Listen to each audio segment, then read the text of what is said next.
à tous, très heureux de vous retrouver pour cette conférence mensuelle eWinvest. Aujourd'hui, on va donc parler de l'indicateur BSI, de comment trader avec l'indicateur BSI, surtout quel est cet indicateur, à quoi il sert, à quoi il doit vous servir, pourquoi vous devriez l'utiliser.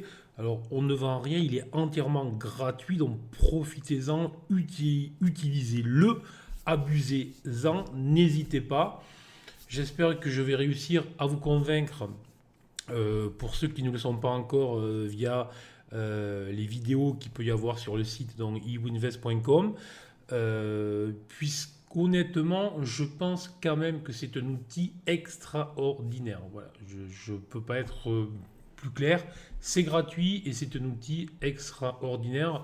Donc ne vous en privez pas, utilisez-le. Utilisez-le à votre sauce, hein, je dirais. Bon, on va avoir un certain nombre de points, mais utilisez-le, vous en faites ce que vous voulez, mais utilisez-le. Allez, donc, petit rappel, donc très rapide, nouvelle formule des conférences mensuelles. J'essaye de ne pas vous faire des webinaires de 60, 75 à 90 minutes comme j'avais l'habitude de faire. Donc j'essaye d'éviter de faire preuve de logorée verbale inutile et d'être beaucoup plus efficace. Donc du coup, je me tais et on va essayer de tenir. Alors le mois dernier, j'ai réussi, j'avais dit entre 20 et 30 minutes. Sauf erreur, j'ai tenu 29 minutes et quelques. Donc on va essayer de tenir le pari et de tenir donc le même temps. On va voir. Donc, le plan, bon, rapidement, la présentation, le BSI, l'utilisation et la présentation du BSI, le BSI Color et le BSI donc 3.0 que vous ne connaissez donc pas encore, mais que certains ont déjà pu entreapercevoir à l'occasion de quelques formations, de webinaires. Alors, je me présente toujours très rapidement pour ceux qui ne me connaîtraient pas, qui seraient là juste par hasard. Donc, ça fait un certain nombre de temps, maintenant, je n'ose plus le dire, que je suis dans la finance et le trading. J'ai d'abord été trader pour compte propre, puis ensuite recruté dans un fonds à Genève, Hermès Alpha Fund, en tant que trader, pardon. Il faut que je tienne les 30 minutes, donc je vais vite. Puis j'ai été donc nommé au bout de quelques mois directeur de ce fonds parce que les autres traders a priori ne tenaient pas dans la route. Enfin bref. Puis j'ai pris la direction du hedge fund White Shark, toujours à Genève. Et donc j'ai quitté, on va dire, le milieu professionnel de la gestion professionnelle fin 2013, début 2014, avec une idée, c'était de créer donc eWinvest, qui est un laboratoire de recherche sur la finance, etc., et de simplifier pour tout le monde, je dirais, dans la bourse. Voilà. Je suis aussi l'auteur de deux ouvrages, dont Trading des contrats futurs en 2008 chez Erol et Stratégie de marché en 2016, toujours chez Erol. Et enfin, pour en revenir à eWinvest dans 3 secondes, nous avons la chance que la société soit soutenue par l'Union européenne, la région Occitanie où nous nous situons, et par BPI France, puisqu'on a obtenu donc la bourse French Tech, ce qui nous honore et nous oblige. Allez hop, voilà pour les présentations rapides. Allons-y donc tout de suite avec l'indicateur BSI. Alors, l'indicateur BSI, pour ceux qui ne le sauraient pas, qu'est-ce que ça veut dire? Ça veut dire de manière très simple Buy Sell Index. Et on va voir donc évidemment Buy Sell Index. Ça veut dire ce que ça veut dire. Autrement dit, c'est un indicateur d'achat ou un indicateur de vente. Et l'idée, c'est bien de simplifier au maximum. Voilà. Donc, son objectif, son utilité, son utilisation, c'est quoi? C'est vraiment déterminer comment et quand rentrer sur le marché. Mais vous le savez, si vous tradez depuis un certain temps, ou même si vous découvrez les marchés depuis donc peu de temps, je dirais, on peut rentrer de multiples manières. On peut rentrer sur un croisement de moyenne mobile, on peut rentrer sur les prix qui croisent une moyenne mobile, on peut rentrer sur des prix qui font une réaction en chandelier japonais. Enfin bref, on peut rentrer de multiples manières. On peut rentrer sur un niveau qui casse. Voilà. Et autrement dit, on peut rentrer de multiples façons. Et donc, à tout instant, pratiquement sur les marchés, sur toutes les UT, vous allez pratiquement avoir une opportunité pour rentrer.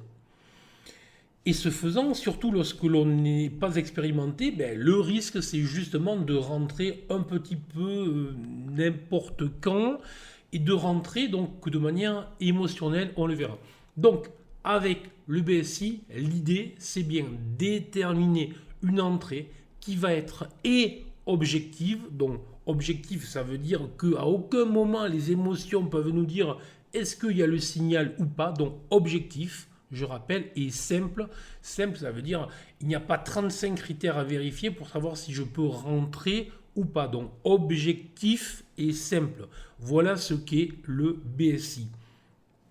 Le BSI va aussi nous servir à gérer les positions ouvertes. Donc gérer les positions ouvertes, ça veut dire à la fois alléger éventuellement les positions que nous avons ouvertes ou renforcer les positions ouvertes. Vous avez donc notamment sur le site ou sur la chaîne YouTube de eWinvest, vous avez donc notamment une vidéo sur le S-Trend qui explique bien ça. Et donc, si le BSI c'est pour déterminer l'entrée de manière, je répète, objective et simple, c'est aussi l'objectif suivant, c'est aussi de supprimer les entrées émotionnelles. Alors, qu'est-ce qu'on entend par des entrées émotionnelles? Ce sont les entrées impulsives, les entrées à critères variables ou non reproductibles. Autrement dit, vous croyez que parce qu'il y a eu en fait un mouvement à un moment ou à un autre, et vous pensez que, mais non, en fait, vous pensez parce que vous êtes pris par le marché. Le marché vous fait vivre, le marché vous fait vibrer, et le marché vous fait vibrer négativement. Et donc vous allez rentrer sur un cas qui ne va pas être reproductible ou sur des critères variables. Un coup vous rentrez sur une configuration en chandelier, un coup sur un croisement de moyenne mobile. Bref, vous n'avez pas des critères reproductibles, objectifs ou simples. Ensuite, c'est aussi les entrées qui sont trop complexes. Souvent, et encore une fois, ce n'est jamais une critique, j'en ai eu créé.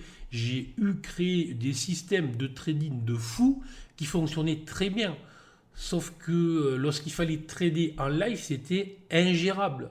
Trop de critères, trop complexes, trop de paramètres à analyser dans toute la journée. Alors, c'est vrai qu'aujourd'hui, parce que je vous parle d'une époque qui commence maintenant à ne plus être récente, mais c'est vrai qu'aujourd'hui, avec les algorithmes, et justement, on travaille sur ça, on peut se faire aider pour tous ces systèmes-là, mais en général, tous les systèmes, toutes les stratégies trop complexes ne sont pas fiables et ne sont pas viables. Et ensuite, c'est aussi pour supprimer les entrées systématiquement à contre-tendance. Un des gros défauts qu'ont la plupart des traders et qui perdent ou qui débutent, ce sont souvent les mêmes, et de rentrer à contre-tendance. Alors attention, je ne dis pas qu'il ne faut pas rentrer en contre-tendance. J'ai fait des webinaires sur le sujet. Lorsque je fais les formations, on en parle. Je sais rentrer à contre-tendance. Lorsque j'envoie des signaux, je le fais aussi. Mais on le fait de manière objective, avec des critères précis. Et souvent, lorsqu'on débute, on voit le marché monter ou donc descendre et on se dit, donc s'il monte on dit il faut vendre, s'il descend on se dit qu'il faut acheter et on ne sait pas trop pourquoi mais on va quand même le faire. Erreur, erreur, erreur. On peut contrer, donc écoutez bien, on peut contrer un marché à condition de le contrer avec des critères basiques et très typiquement, on va par exemple repérer une configuration en H1, autrement dit un swing possible sur une résistance, sur un marché qui monte, avec des signaux, avec divergence, avec tout ce que vous voulez, je vous le fais très rapidement. Et là, on va switcher sur l'UTT, dans l'unité de temps de timing. On va surveiller le BSI en M5 et on pourra contrer le marché UTM, l'unité de temps majeur, avec l'UTT, dès lors que le BSI de notre UTT se sera retourné à la baisse. Ok, donc on ne contre jamais le marché sur notre UTT. Si le BSI sur notre UTT ne nous dit pas que l'on peut rentrer à la vente, on va voir comment, ou à l'achat, on va aussi voir comment, il est fortement déconseillé de le faire. Alors, soyons aussi clairs, le BSI ne va bien évidemment pas toujours nous donner que des bonnes entrées. D'accord, évidemment, c'est un indicateur relativement volatile. Son objectif, c'est surtout, vous le voyez, d'éliminer bon nombre d'entrées inutiles, émotionnelles, stupides. Je dirais, ne le prenez pas mal. Je suis trader au quotidien. Des entrées stupides, je peux en faire. Avec le BSI, j'en élimine beaucoup. Voilà, je le sais, je l'utilise. Et si vous tradez souvent, si vous tradez depuis longtemps ou si vous tradez souvent, vous le savez, je pense, vos plus grosses pertes vont se produire après une erreur. Une première, souvent petite erreur qui va en entraîner d'autres. Donc soyez disciplinés, vous le savez, je ne suis pas... je le répète, soyez disciplinés, c'est clair. Mais vous le comprenez bien, avec le BSI, pour ceux qui le connaissent, ceux qui ne le connaissent pas, vous allez le voir, il n'y a pas plus simple que ça. Avec le BSI, être discipliné devient très facile. Vous ne regardez qu'un seul indicateur, un seul niveau. Donc, vous pouvez honnêtement supprimer toutes vos grosses pertes si vous suivez le BSI et que vous gérez vos stops et donc votre risque comme il le faut. Voilà, c'est simple, c'est clair, donc autant le faire. Allez, donc l'indicateur quand même BSI, on y arrive pour ceux qui ne le connaîtraient pas, c'est quoi? Donc c'est un indicateur binaire. Donc c'est quoi un indicateur binaire? C'est soit yes, soit no. Donc oui ou non, c'est soit un signal haussier, soit un signal baissier. Donc vous le voyez apparaître à l'écran, donc en vert à plus 100 au-dessus, en rouge à moins 100 au-dessus. Donc plus 100, soyons clairs, c'est un signal d'achat, soyons clairs, éventuel. À aucun moment, aucun instant, il faut acheter systématiquement tous les passages du BSI à plus 100. Voilà. Si vous êtes baissier sur UTM et que le BSI de UTT repasse haussier, ce n'est pas un signal d'achat. D'accord? Bon. À moins 100, c'est un signal de vente ou de short éventuel, là aussi éventuel. Voilà. Alors, il y a 3 positions intermédiaires dont nous ne parlerons pas là, 0,50 et moins 50, que j'utilise essentiellement pour le trading algorithmique pur. Donc, pour les traders discrétionnaires que vous êtes là, honnêtement, il n'y a aucun intérêt. Donc, vous regardez plus 100, moins 100, et c'est la seule chose qui compte. Alors, je répète, le BSI seul ne nous sert pas à grand-chose. Donc, attention, ça apparaît en gros. Donc, je préfère vous mettre en garde. Ne faites pas dire au BSI ce qu'il est ou ce qui n'est pas. La clé, ça c'est une clé générale, avec tous les indicateurs, avant de les utiliser, vous les étudiez. Vous regardez leur comportement.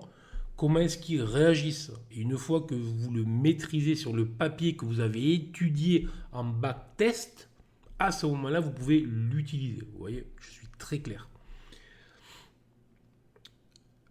Donc, avec le BSI, encore une fois, l'idée, c'est bien de simplifier le trading, de sécuriser les interventions et tout le travail, en fait, tout ce que j'essaye de faire, c'est bien de simplifier et de sécuriser. Donc, le BSI, on va l'utiliser quand et comment? Le BSI, on va surtout l'utiliser avec des stratégies.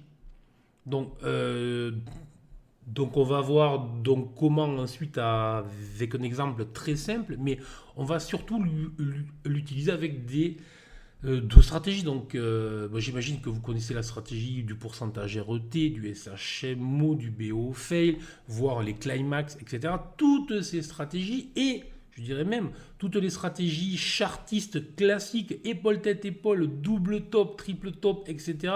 Les divergences. Toutes ces stratégies, auparavant, il y a dans une autre vie, lorsque je faisais donc des conférences, et que j'avais pas encore mis au point la méthode GTAS, à chaque fois que j'exposais une stratégie complète, et je pense être un des rares à exposer des stratégies donc complètes avec entrée, gestion, sortie, etc., levier. Donc à chaque fois que je faisais ça, je disais voilà, si vous êtes agressif, vous prenez l'entrée agressive comme ça. Bon, très typiquement, il n'y a pas de secret, c'est avec les chandeliers. Si vous êtes moins agressif, vous prenez dans la cassure de la SMA 10 ou de la SMA 20, et sinon vous prenez un petit peu plus haut la cassure de la TLR ou de la TLS, etc. Bref, donc vous voyez, donc je donnais 1, 2, 3 entrées, et en fait, je ne veux plus le faire parce que je me rends compte que ce faisant, comment voulez-vous vous installer alors que vous ne réussissez pas à être dans la continuité de résultats positifs? Vous ne pourrez jamais acquérir une confiance en vous et en votre système de trading si vous n'avez pas une entrée qui va être systématiquement la même. D'accord? Bon. Là, donc je vous ai mis donc un exemple, c'est exactement le graphique précédent. Alors ça, je l'ai préparé donc aujourd'hui, vous voyez, c'est du très rapide. Moi, j'essaye toujours de prendre des exemples réels. Je travaillais sur le Boon, boum, j'ai vu ça, donc je l'ai pris. Le Boon nous a fait ce matin un double bottom, donc un double creux, d'accord? Double creux, c'est une stratégie, évidemment, vous le savez, équivalente au BD fail. D'accord? Je pense que tout le monde est OK. Si vous rentrez sur une gestion classique du double creux, vous allez rentrer au-delà de 162,46. Donc vous voyez, vu que le Bund a fait un haut à 162, 54 avec un stop autour de 162, 22, 23, évidemment le potentiel de gain dans le MFI était évidemment très très faible. Voilà. Avec le BSI, on rentre à 162,37 pour un stop à 162, 22, 23 selon comment vous placez dans votre stop. Moi j'aime bien toujours laisser un tick. Après, chacun fait ce qu'il veut. Et avec MFI, donc avec une possibilité de gain sur les 162,54. Donc vous voyez là, c'est le BSI nous propose est vraiment un compromis de retournement entre l'agressivité donc pour rentrer et avec j'attends le signal supplémentaire qui va nous faire dire que j'attends la cassure de la ligne de coup de la configuration chartiste. Je dirais presque que ça c'est du vieux trading parce qu'aujourd'hui très souvent lorsque vous attendez la cassure de la ligne de coup, c'est le moment où le marché se retourne. Voilà, donc si vous ne rentrez pas avant, c'est trop tard. Et si vous rentrez trop tôt, trop agressif, c'est trop tôt. Donc le BSI, c'est un compromis, on va y revenir. C'est un compromis. Alors, c'est un compromis acceptable entre, je répète, l'agressivité et la sécurité. Donc là, vous voyez, on va l'utiliser pour une stratégie chartiste classique qui aurait pu être un BD fail. Pour le SHMO, dont j'imagine que vous connaissez tous la stratégie SHMO, sans le BSI, on ne rentre pas. Voilà.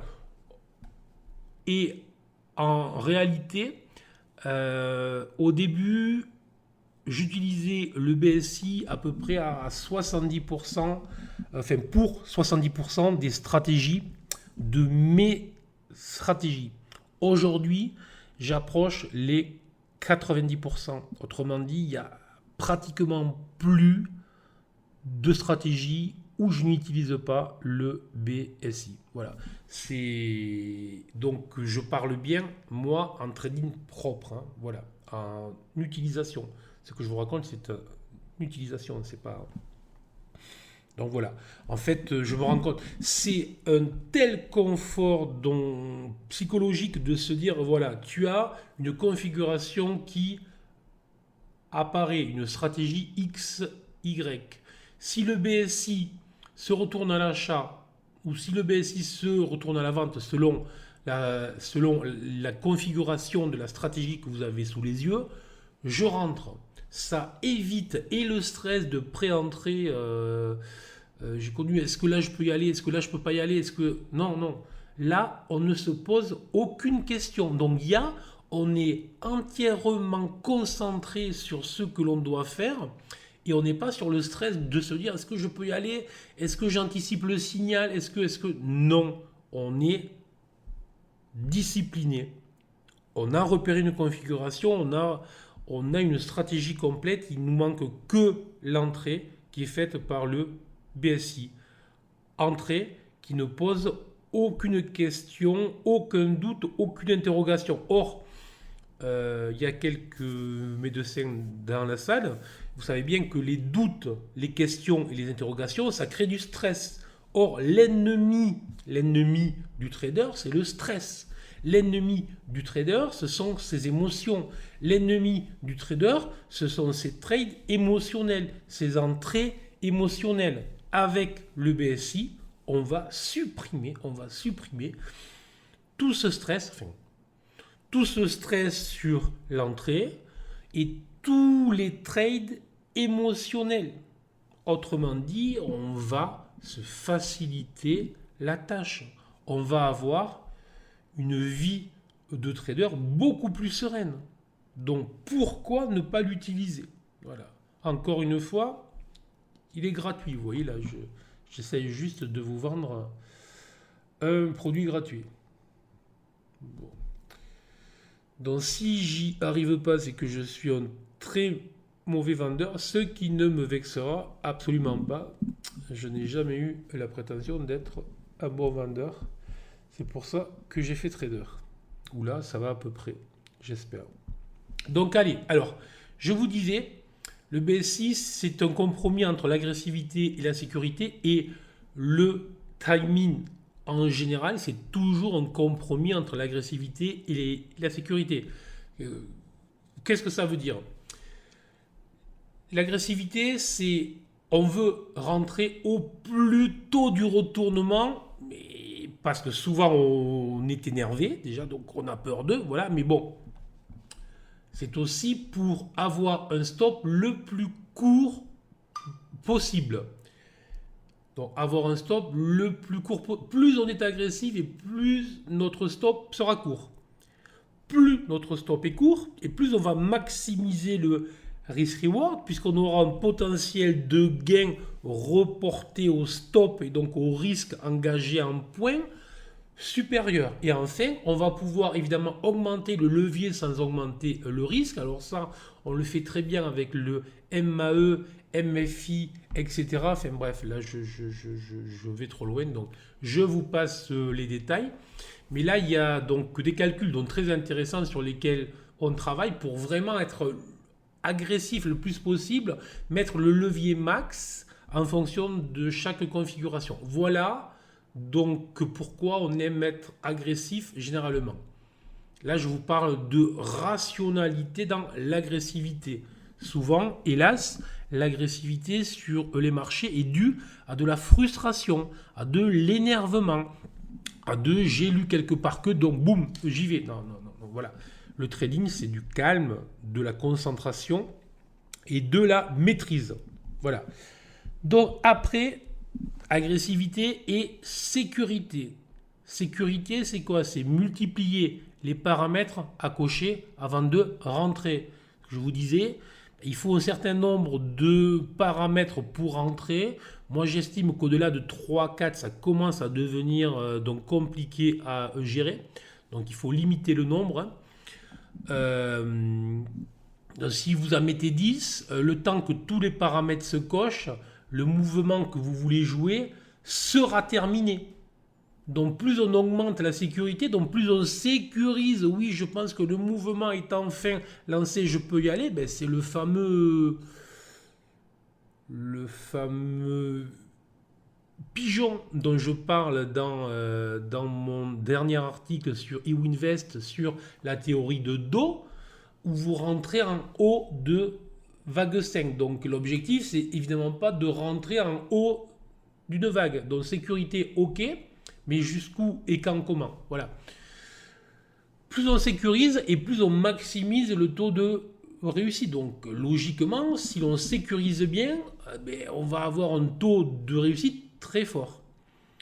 Et plus on sécurise et plus on va augmenter notre niveau de confiance. Là, on est sur la psychologie.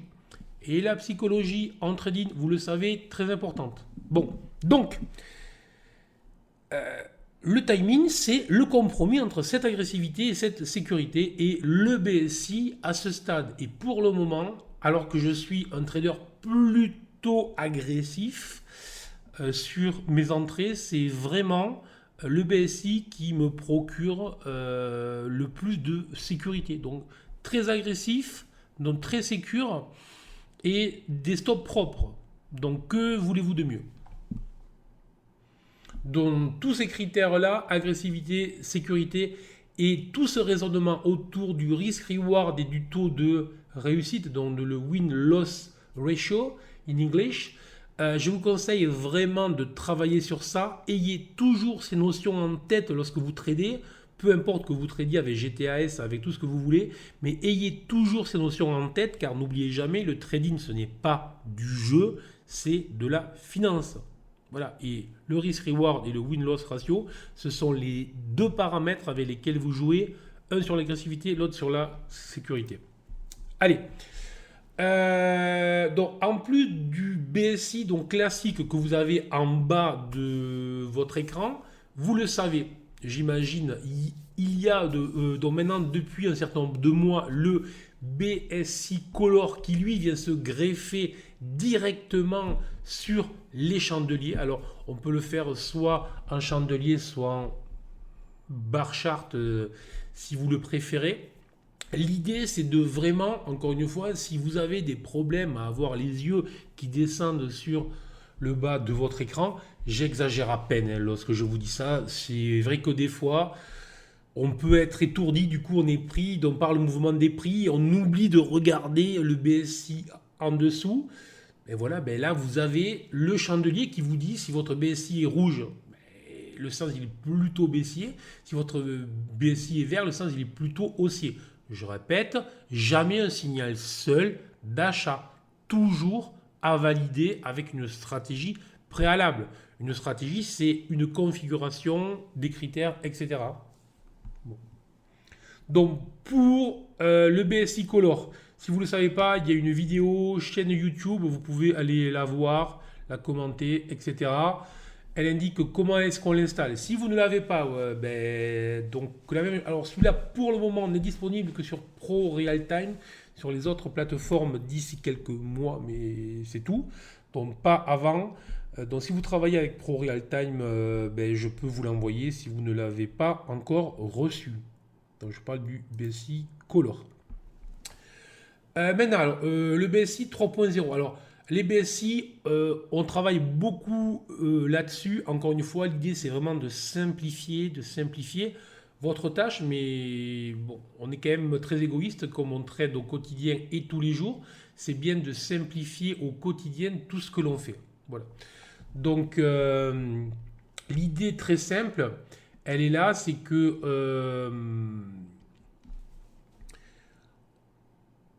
vous l'avez en bas ici, je ne sais pas si vous voyez bien la souris ici en bas. Voilà, donc là c'est juste parfait. On va en fait... alors c'est un nouvel indicateur qui n'a pas grand chose à voir en fait. Mais je l'ai appelé comme ça parce que sur l'idée, c'est le sens vert, rouge. Donc en fait est exactement le même. Voilà. Donc l'idée est, donc je l'ai mis ici en bas, et de la même manière que pour le BSI Color, je dessine sur le graphique des prix. Là, j'ai décidé de le mettre en orange foncé qui correspond au rouge et en vert très clair qui correspond au vert. Et donc là, et vous le voyez, ça déclenche relativement bien. On a des zones de vente, des zones d'achat, des zones de vente qui sont plutôt très très pertinente. Donc ça c'est le nouveau donc BSI que vous aurez j'espère très bientôt. On est en train de le tester. Pour le moment alors, on l'a testé sur les futurs en intraday, ça donne grosso modo du 77-78%, ce sont des moyennes, hein, de gains donc de taux de réussite pour des risk-reward de 1. Voilà. Donc, ce qui est très très propre pour un indicateur, hein. Donc maintenant, je veux attendre, je veux continuer à le travailler encore. Tout cool, je prends. Non, non, mais moi aussi je prends, mais je veux. Donc là, je l'ai testé en labo, je veux le tester en réel. Je commence à peine à le tester en réel. Et dès lors que je valide, voilà. Alors, honnêtement, l'idée à la base, c'était plus de l'utiliser en couche supplémentaire sur le BSI donc classique.